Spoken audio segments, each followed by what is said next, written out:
Bonjour tout le monde, j'espère que vous allez bien.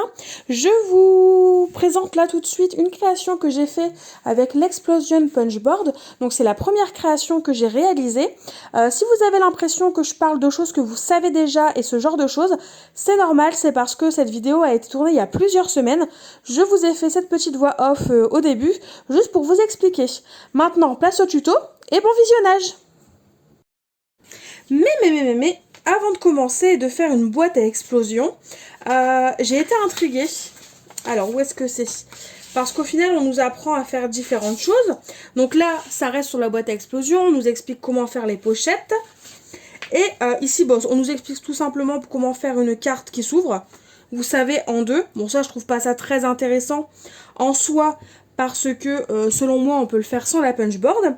Mais par contre, on nous parle ici d'une carte Squatch qui a l'air vraiment, je trouve très intéressante, vu que ça permet de réaliser ce genre de carte.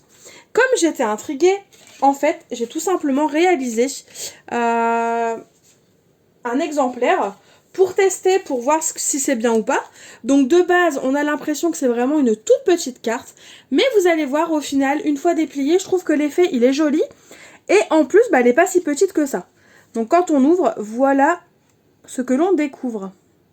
Tout simplement une carte qui s'ouvre en plusieurs, en plusieurs morceaux.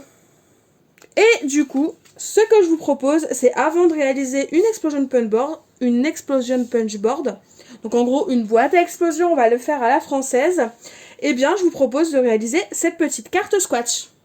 Du coup, dans le tuto, dans les explications, de base c'est pour faire une carte un peu plus petite.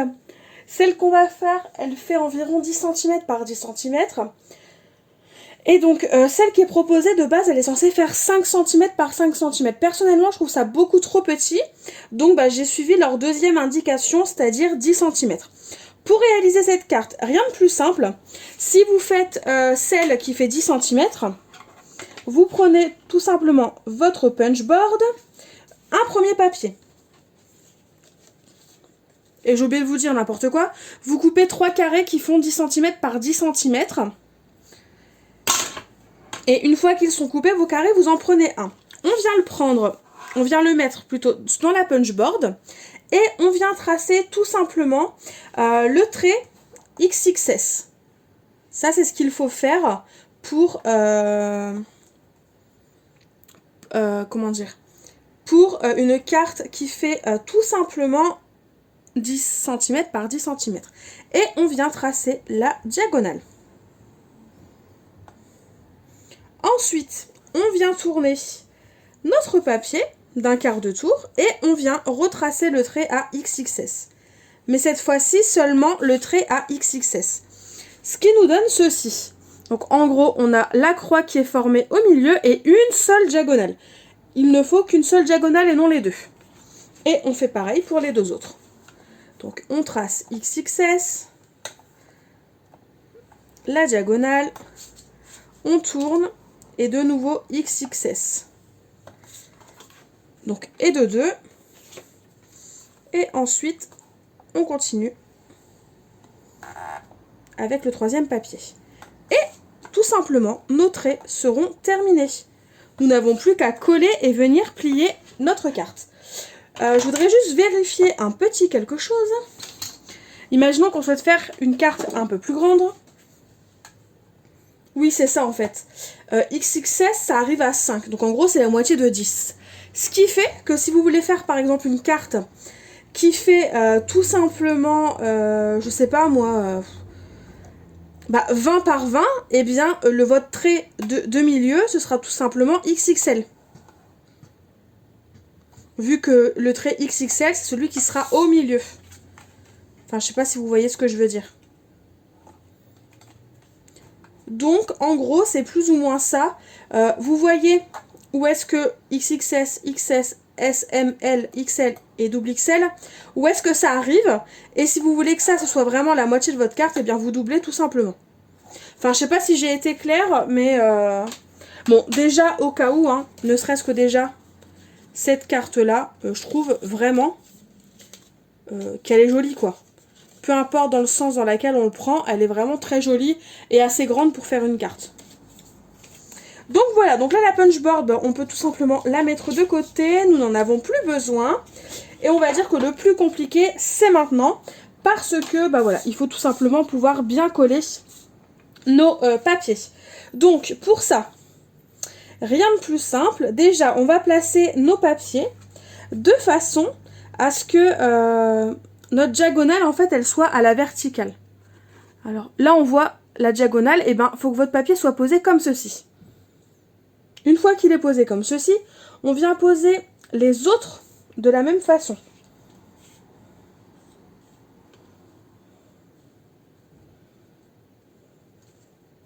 Et on vient tout simplement coller ces deux carrés-là sur les deux carrés qui sont en dessous. Du coup, c'est parti. Je vais prendre de la colle. Et ensuite, on s'occupera de venir faire nos petits plis. Vous pouvez faire les plis, enfin marquer les plis de vos papiers avant. Personnellement, je préfère le faire après. Une fois en fait que c'est mis en place, je trouve qu'on voit mieux le mouvement qui est donné au papier. Donc là, je colle mon carré sur mon carré.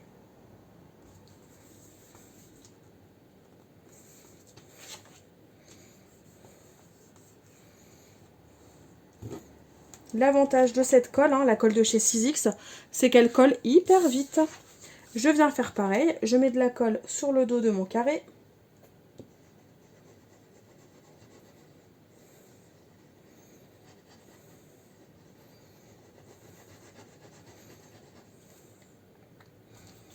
Voilà. Et je viens coller mon autre carré au-dessus.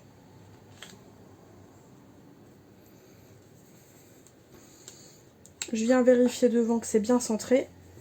Et une fois que c'est bien centré, eh bien, je m'arroufle de façon à ce que ce soit bien mis et que la colle ressorte si besoin. Comme ça, je peux la nettoyer tout de suite. Et notre carte, en fait, est là, est quasiment terminée. Il ne reste plus qu'à venir plier. Donc, pour venir plier, on va prendre celle que j'ai fait à la base pour savoir un petit peu plus facilement comment positionner nos plis. Donc là, de ce qu'on peut voir, c'est que ici et ici, les plis, ils vont vers le haut. Donc on a des montagnes, des vallées et des montagnes. Donc jusque là, rien de particulier. On va juste prendre notre pli là. Donc déjà là, on fait le premier pli de façon à obtenir notre montagne. Ici, notre vallée.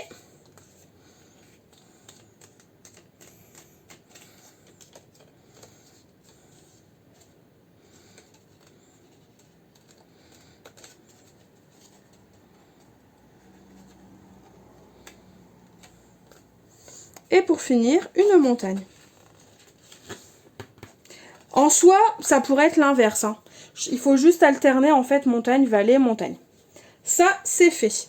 Et du coup, je n'ai plus qu'à venir plier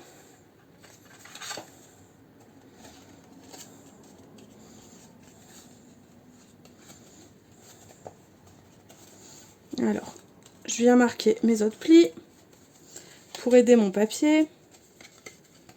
Voilà, je fais pareil de l'autre côté. Donc rien de particulier, j'aide juste mes plis à se marquer pour en fait que mon papier puisse se mettre correctement. Voilà. Du coup, mes plis sont marqués. Et donc là, je n'ai plus qu'à venir faire ceux du centre.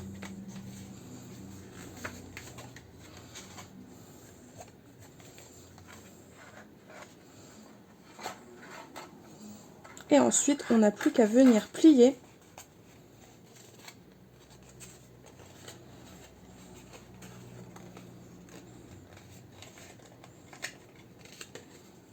nos plis dans le sens dans lequel on les a pliés. Alors, je vais vous montrer ça. Ça se fait plus ou moins tout seul.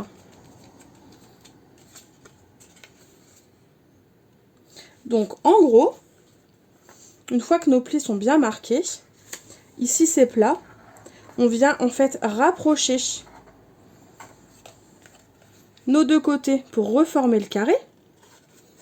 Ici ça va suivre.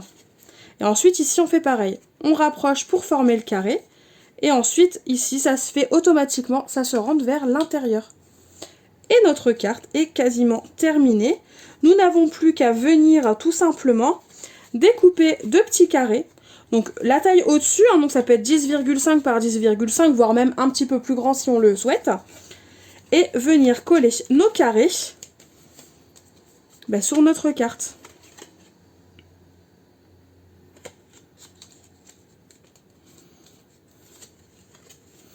Et notre carte est tout simplement terminée. Et on peut la prendre dans n'importe quel sens. Ça fonctionne. Du coup, me revoilà. Donc, on en était arrivé à ce niveau-là. On a fait tout simplement cette carte qui est très mignonne, très sympa. Je ne l'ai pas décorée parce que je vais la garder en prototype. Mais par contre, je voulais vérifier quand même ma petite théorie, entre guillemets, la ligne droite qu'on vient tracer, c'est le milieu de notre carré. Et bien, je confirme, c'est le milieu du carré. Donc, j'en ai fait une de carte que j'ai décorée. Je vais vous montrer ce que ça donne. Donc, il n'y aura pas la décoration en vidéo, mais je pense pas que vous m'en voudrez. Le plus important, c'est de savoir comment fonctionne la punchboard et comment faire cette carte squash. Du coup, je vais vous montrer le résultat de ma carte. Donc évidemment, il vaut mieux mettre un ruban parce que c'est une carte qui malgré tout, est fort en volume. Donc voici ce que j'ai fait comme couverture. Donc j'ai juste pris les tampons de la collection Mon Essentiel. Vous allez voir d'ailleurs, j'ai décoré la carte entièrement en collection Mon Essentiel. Et surtout, la colorisation que j'ai fait là, c'est juste avec des crayons de couleur basiques que n'importe quel enfant a dans sa trousse. Et ensuite, pour l'ouvrir, on fait comme ceci. Et voilà ce que ça donne une fois que la carte est entièrement décorée. Donc ici, j'ai laissé l'espace pour mettre mon petit mot. Mais voilà ce que ça donne. Donc j'ai utilisé les papiers de la collection Mon Essentiel d'Artemio. Et ensuite, j'ai décoré quelques petits côtés avec les die cuts, les chipboards quoi, de la collection et quelques enamel dots de chez Artemio. Et donc voilà ce que ça donne la carte. Donc là, comparé à celle qu'on a fait en tuto, elle est quand même beaucoup plus grande parce que voilà, je vous ai dit, hein, je voulais vérifier ma théorie et donc c'est bien vrai, c'est bien ça. En gros, si vous voulez faire cette carte-là, elle fait 15 par 15 cm. Et du coup, si vous voulez la réaliser et faire un carré qui fait 15 par 15, donc c'est le même procédé. La diagonale, on la fait toujours, sauf que le trait qu'on va venir faire droit, on va le tracer à M. Donc tout à l'heure, je vous ai parlé, je vous ai dit qu'il fallait tracer à XXS, et bien là, il faudra tracer à M. Et donc c'est bien ce que je disais, pour savoir le trait, où est-ce qu'il faut le faire. Donc là, par exemple, j'ai vu que le M, il arrivait à 7,5.